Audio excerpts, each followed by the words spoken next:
हमारे साथ पूर्णिया से सांसद पप्पू यादव जी एक्सक्लूसिव जुड़ गए हैं। पप्पू यादव साहब, बहुत बहुत इस्तकबाल है आपका सलाम टीवी पर। सबसे पहला सवाल तो आपसे यही, क्योंकि हम लगातार देख रहे हैं एक तरफ बिहार में विधानसभा चुनाव, दूसरी तरफ आईएनडीआईए गठबंधन इस वक्त एकजुट नजर आ रहा है, जिसकी एक बहुत बड़ी तस्वीर राष्ट्रीय राजधानी में देखने को मिली। अस्सलाम वालेकुम। वालेकुम अस्सलाम। देखिए, एक बात समझिए, हमारे नेता राहुल गांधी जी लगातार शुरू से ही चुनाव आयोग के तरीके पर, उनकी विश्वसनीयता पर उन्होंने आवाज उठाते रहे, चिंता जाहिर करते रहे हैं। विभिन्न प्लेटफॉर्म पर भी ये चिंता जाहिर की है।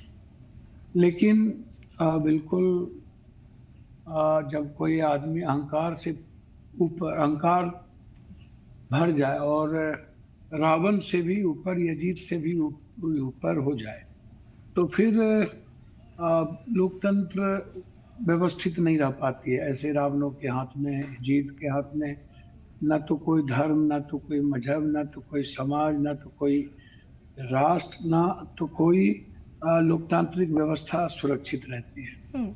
आप हमारे नेता ने जो बात कही है, क्या कीजिए, एसआईआर तो जो मुद्दा सो है।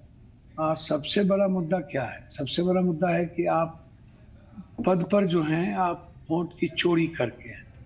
कैसे हैं? तो हमारे नेता ने आपके ही चुनाव आयोग के दस्तावेज से आपको बताया। पहला बताया कि आप एक रूम में 440, 80, 90 छोटे रूमों में एक जगह आपने इतने वोटर्स को आप वोटर लिस्ट में नाम दर्ज है, जो कि हो ही नहीं सकता दुनिया में, और बाद में चेक किया गया तो वहां नहीं था। दूसरी बात, जब आप महाराष्ट्र के चुनाव में यह कह रहे हैं कि 1 करोड़ न्यू वोटर ने वोट दिया, तो आपसे हमारे नेता सीसीटीवी फुटेज पर बात किए, डिजिटल पर बात किया। आपसे मेरे नेता ने स्पष्ट रूप से कहा कि आप हमको वोटर लिस्ट दे दो, और वोट कब गिरी, कौन से वोटर ने वोट गिराया, ये हम देख लेते हैं, या तो आप हमें बता दो।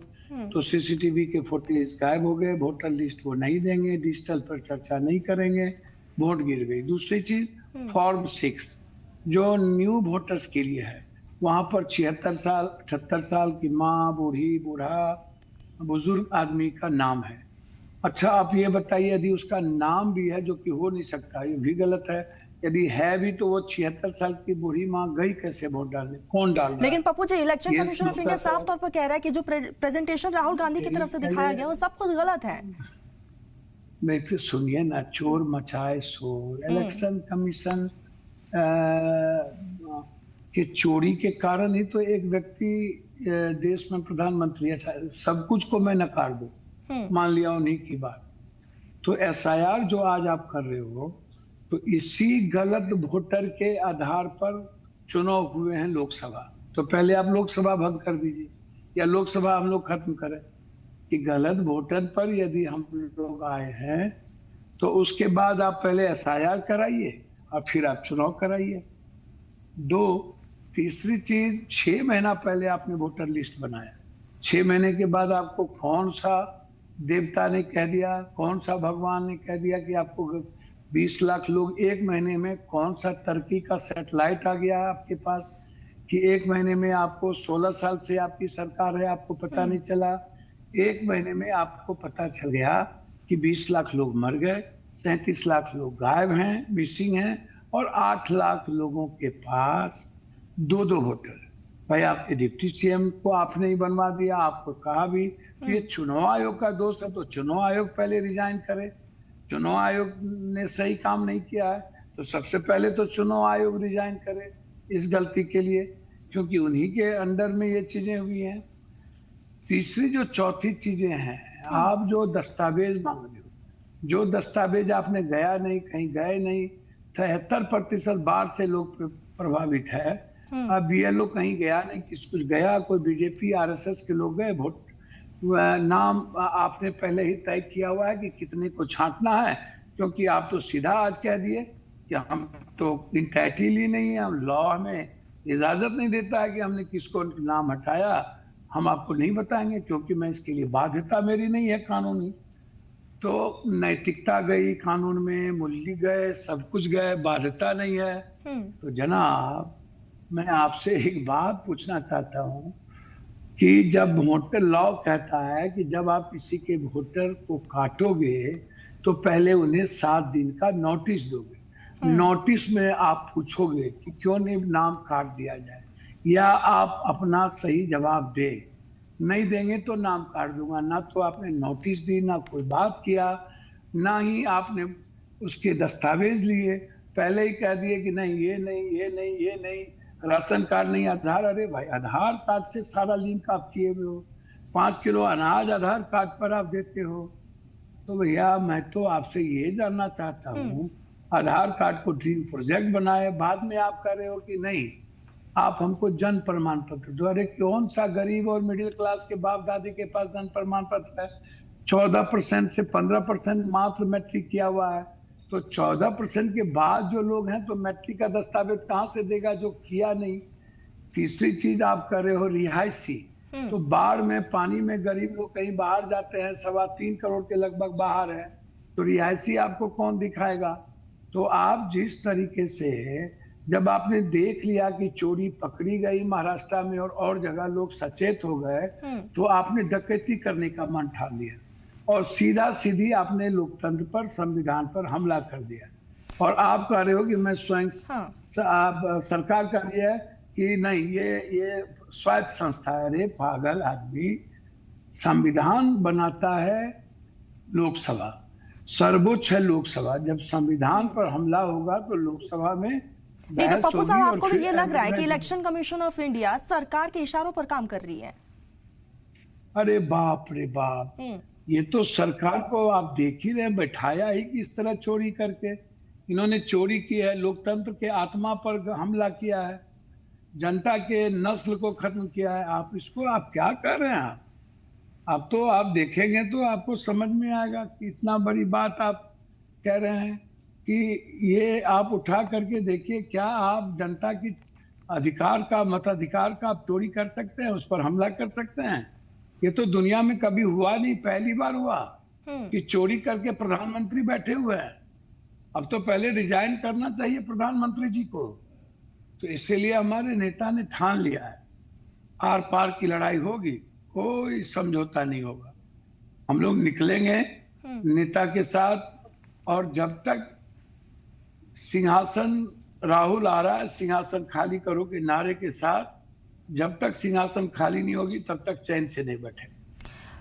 पप्पू साहब, आपसे ये भी समझना चाहेंगे, क्योंकि लगातार हम देख रहे हैं कि एक तरफ आप लोगों की तरफ से मुखालिफत हो रही है, दूसरी तरफ बीजेपी भी आप लोगों पर कई आरोप लगा रही है। इलेक्शन कमीशन ऑफ इंडिया से भी राहुल गांधी से जवाब मांगा गया है। अब INDIA गठबंधन के पास ऑप्शंस क्या है? किस तरह से अब सरकार को घेरा जाएगा? कौन चीज का जवाब? कौन चीज का जवाब? चोर मांगेंगे ईमानदार आदमी से जवाब। चोर बाजे तो बाजे, चलनियो बाजे। बीजेपी और चुनाव आयोग का एक ही का कहावत है, सैया बिल कोतवाल तो अब डर का है। भैया, मुद्दे भी, मुद्दालय भी यही लोग दोनों हैं। और चुनाव आयोग बिल्कुल ये समझती है कि मैं एको हम दोस्तियों नास्ती, हम अलाउद्दीन के चिराग हो गए हैं। तो ये नहीं होता है। जनता के सामने किसी की हैसियत नहीं, जनता सर्वोपरि है। और हमारे सर्वोच्च न्यायालय है जो कानून की व्याख्या भी करते हैं। निश्चित रूप से हमें बहुत भरोसा और उम्मीद है हमारे सर्वोच्च न्यायालय पर। इसलिए हम चिंता नहीं। एक तरफ जहाँ जनता है, जहाँ हमारी इच्छा शक्ति लड़ने की और मरने का होगा, तो ये सब नकली बात नहीं चलेगी। चोरी पकड़ी गई तो कुछ भी बक बक बक बक बक बक नोटिस देंगे। इनको पास कौन सी नोटिस देने के लिए है? दो ना, तथ्यात्मक नोटिस दो, तो पता चलेगा, जवाब तुमसे लिया जाएगा। तुम्हारे पास तो अभी तो बहुत कुछ बाकी है। अभी आप देखते चलिए ना, अभी 6 महीना के अंदर बहुत कुछ, परत पर परत, परत पर परत। पूरा जनता आश्चर्य है इस देश के 140 को। बाप रे बाप, हमारे अधिकार का हनन हो गया, हम पर हमला हो गया।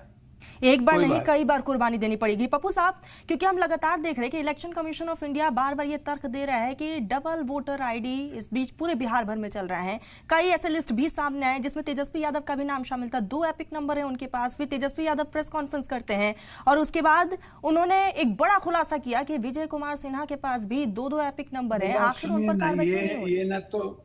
ये न तो बीजेपी की बात है, ना तो राजद की अमुक पार्टी की। ये हम नेतागिरी और राजनीति नहीं करते हैं इन लोगों की तरह। ये पूरे देश का मामला है। ये 18 जिले में गुजरात में है, 3 जिले में यहाँ 37 जिले बिहार है। इस तरह से पूरे देश का मामला है, कोई एक स्टेट का मामला नहीं है। चूंकि इनकी चोरी पकड़ी गई, अब इनके पास कोई माध्यम नहीं बचा और ये मान लिए कि इस बार हम हार जाएंगे पॉलिटिकल स्टेट बिहार में कोई रास्ता नहीं है।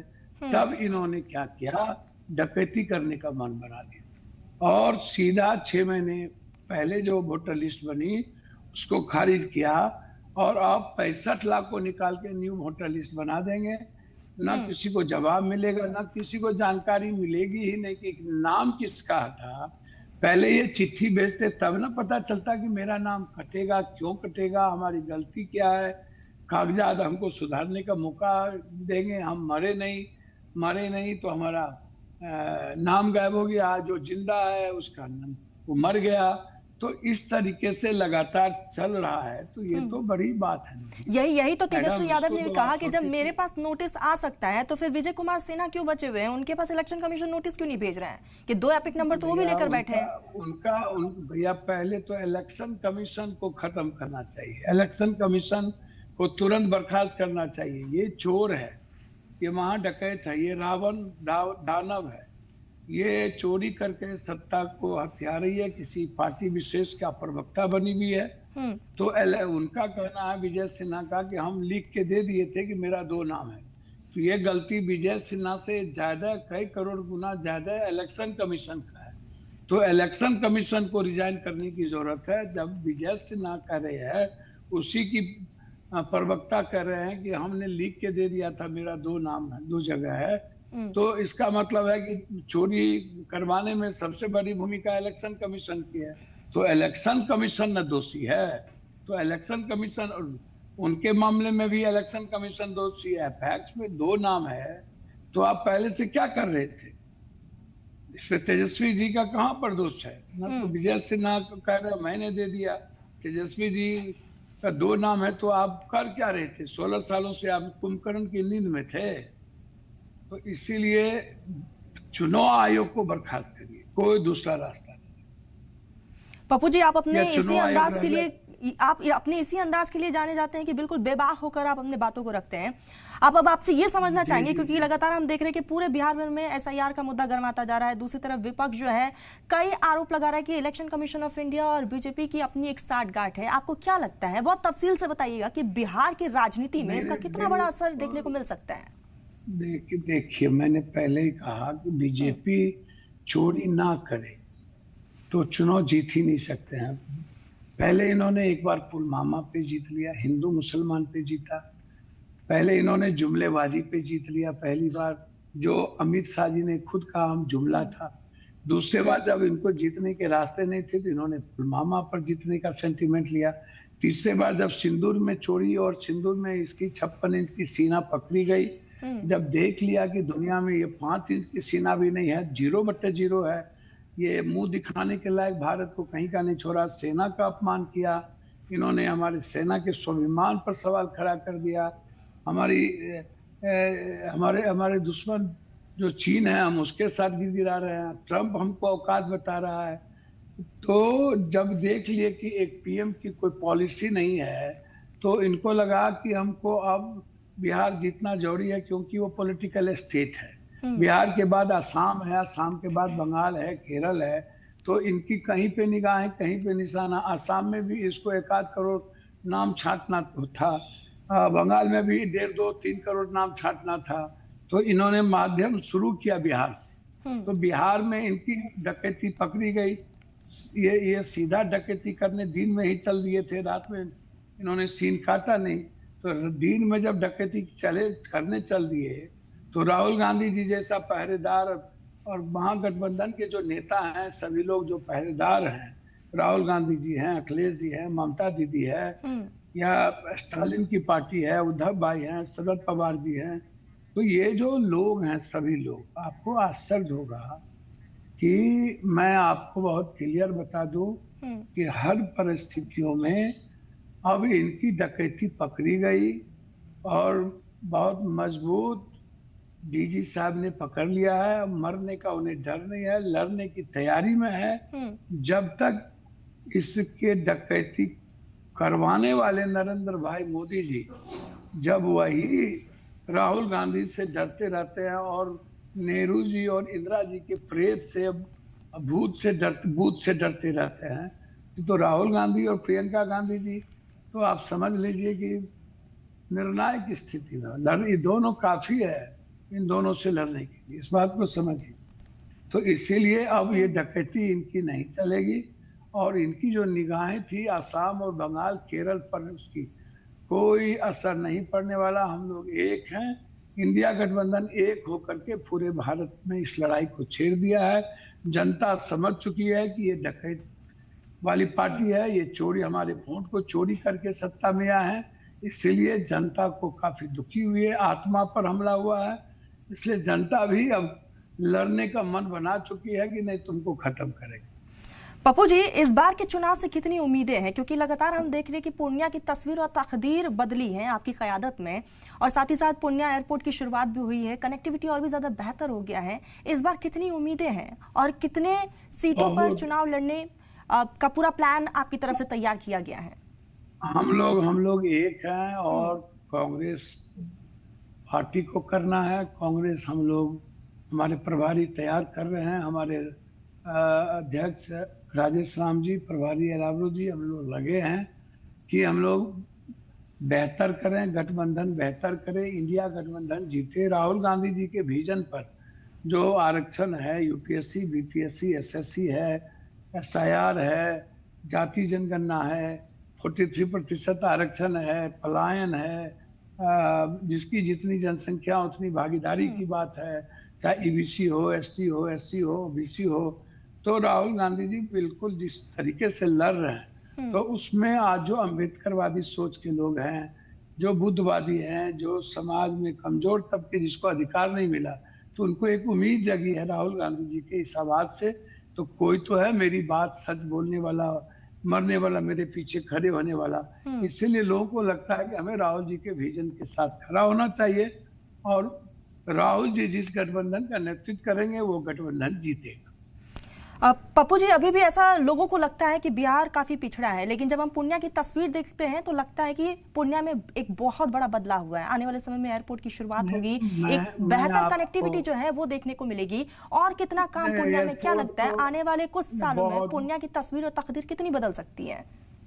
बहुत हमने गडकरी साहब को बधाई दिया है, उन्होंने हमको एक्सप्रेसवे दिया, उन्होंने कई 4 लेन दिया है, 6 लेन की भी हम लोग डिमांड किए हैं।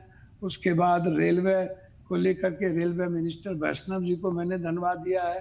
अभी पूर्णिया कोर्ट में वॉशिंग फिट अभी ही हम मिल के आ रहे हैं वैष्णव जी से, उन्होंने वंदे भारत की भी बात उन्होंने कही। उसके बाद कुर्सेला से बिहारीगंज की रोड भीमनगर को, उसके बाद गलगलिया से जलालगढ़, तो एक बेहतर पूर्णिया दुनिया को आकर्षित करेगी, जिसका सजन रे झूठ मत बोलो, जो एशिया में तीसरी कसम गुलाब बाग बनी थी, तो उस गुलाब बाग और उस बाजार को, खासतौर पर जो मखान 90% मखान लगभग पूर्णिया, कटिहार, किशनगंज, मधेपुरा, सुपौल, सहरसा ये दे रही है।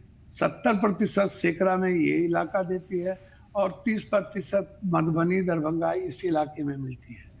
तो आप इसको समझिए, हम लोग उपराजधानी की लड़ाई लड़ रहे हैं, हम लोग लड़ रहे हैं हाई कोर्ट बेंच को लेकर के, और मुझे उम्मीद है कि हम बहुत सक्सेस करेंगे किसी भी कीमत पर। आने वाले समय में पूर्णिया, जिसका क्षेत्रफल बहुत खूबसूरत है, चुनापुर हवाई अड्डा है वहाँ, जहाँ से हम चाइना के वार में हम सक्सेस किए थे, अब वहाँ एयरपोर्ट बन रही है, और देश के हर हिस्सों में जहाँ सबसे ज्यादा पूर्णिया सीमांचल से लोग मजदूरी करने, पढ़ने बेंगलोर, हैदराबाद जाते हैं, बम्बई जाते हैं, दिल्ली आता है। तो इस शहरों से यदि हम जुड़ गए, कलकत्ता जाता है, तो इन शहरों से जो डिमांड है हम लोग जुड़ गए, तो निकट भविष्य में जो सुझाव हमने माननीय मंत्री जी नायडू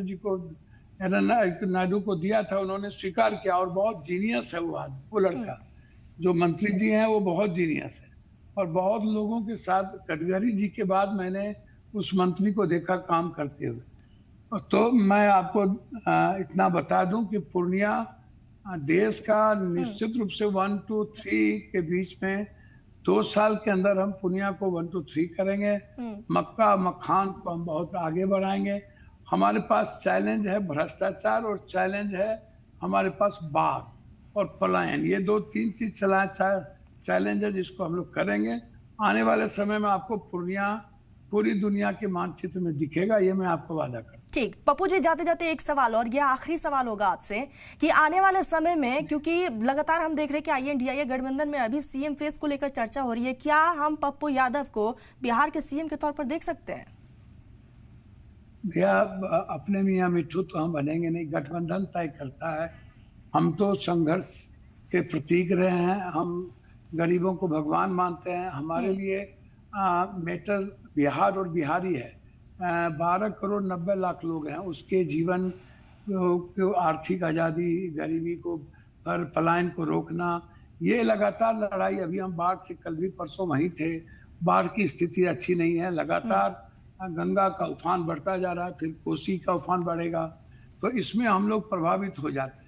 और बाढ़ पर किसी की गहरी चिंता नहीं है। जैसे बक्सर का बांध कट रहा है, गांव का गांव कट गया, लेकिन रोम जल रहा था, जमुनिया में रोम जल रहा है और नीरो बंसी बजा रहा है।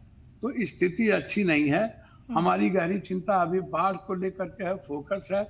17 से राहुल गांधी जी का वोट अधिकार बचाओ यात्रा भी है, वहां पर भी हम लोग फोकस कर रहे हैं कि एक आवाज बिहार का जो राजनीतिक परिदृश्य है वो उठे, और बिहार को इकोनॉमिकल आजादी की लड़ाई हम लोग मिल करके लड़ेंगे। अभी मुख्यमंत्री सवाल नहीं है, अभी बिहार और बिहारी सवाल है। पप्पू यादव मुद्दा नहीं है, बिहारी मुद्दा है और एसआईआर मुद्दा है। इसकी लड़ाई हम लोग लड़ेंगे। ठीक है पप्पू जी, आपने अपना बहुत कीमती वक्त सलाम टीवी को दिया, आपका बहुत बहुत शुक्रिया हमारे साथ जुड़ने के लिए।